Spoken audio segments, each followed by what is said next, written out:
What's up guys? Magtuturo po ako kung paano mag-update ng one click. Sundan niyo lang po to na gagawin ko. Una natin gawin is punta po tayo sa Facebook. Wait lang. Ayan. Then search po natin yung one click page nila. Ayan, ito po. Once na open nyo na, scroll down na po kayo. At ito po yung pinost nila sa page nila para makapag-update ng window. Ang problema lang po kasi sa window is mali yung calendar doon nakalagay, kaya po natin i-update. Ito po, download the patch file. Yan, click lang po natin yung link. Ayan. Ayan. Then download na po natin yan. Continue. Yan, nakapag-download na po kasi ako. Yan, back po natin. Balik tayo sa Facebook. Then X. Ayan. Then punta tayo sa Google. Then type natin yung IP address ng window natin sa one click. 192.168.20.250. Yan, ito po yung IP address ng window ko. Mag-login lang po tayo.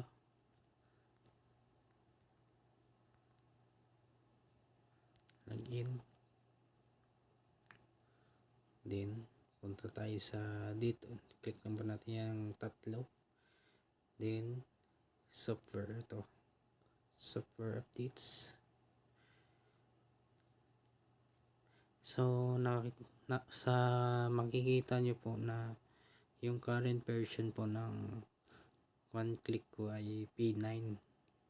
So ang latest po ng update ng one click ngayon is P11. Dapat baguhin natin yun, i-update po natin, gawin nating P11 po to. Ayan, P11. Ayan. Then click po natin yung plus sa Google. Ito, ulitin ko, ito yung plus. Ayan, kung anong tawag po dyan, plus tab. Then i-type po natin yung IP address ng window pa natin ulit, pero lagyan po natin ng HTTP. Ayan, 192.168.20. Huwag nyo po gayahin yung IP address ko kasi yan po ang nakalagay sa IP address ng window ko. Baka gayahin nyo yung IP address po ng window nyo po, ilagay nyo po dito. Ayan, 8080, then /welcome live.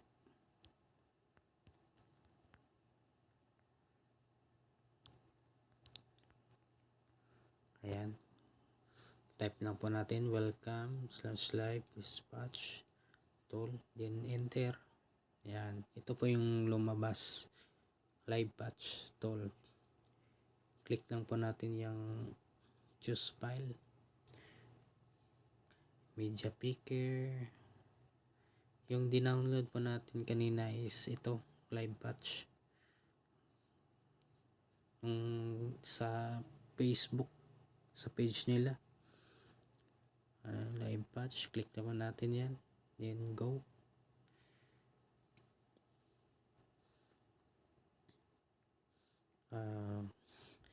Once maging okay na yung nagkapag-update na, ay may nakalagay po dito na deploy okay.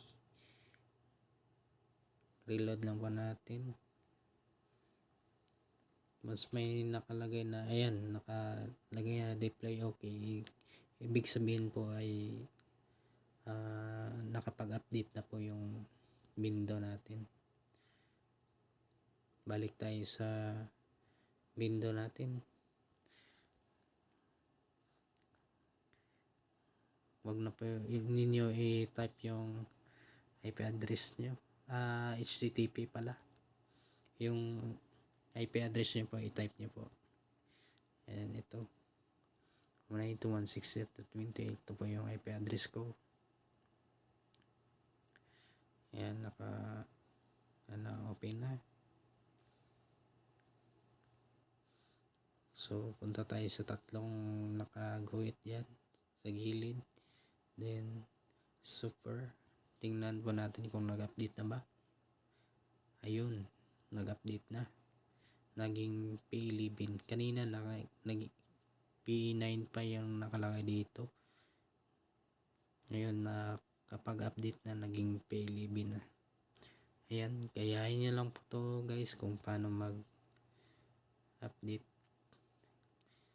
Ayan. So, kung may nakapasa dito, hindi congrats. Sa hindi, tingnan nyo po ng maigi at panoorin nyo pong video. At yun lang po. Maraming salamat. So, punta tayo sa sales report. Ayan, nakapag-update na. 2-7 pizza shitty ngayon shitty February 7. Yan, February 7, 2024. Update na P11. Ganyan na po kadali mag-update guys. Yun na po guys, at huwag kalimutan mag-subscribe and hit nyo na po ang notification bell. May i-upload po ako sa next video ko na magbe-build po ako ng computer gamit ang Cyborg. Yun, maraming salamat po. Bye bye.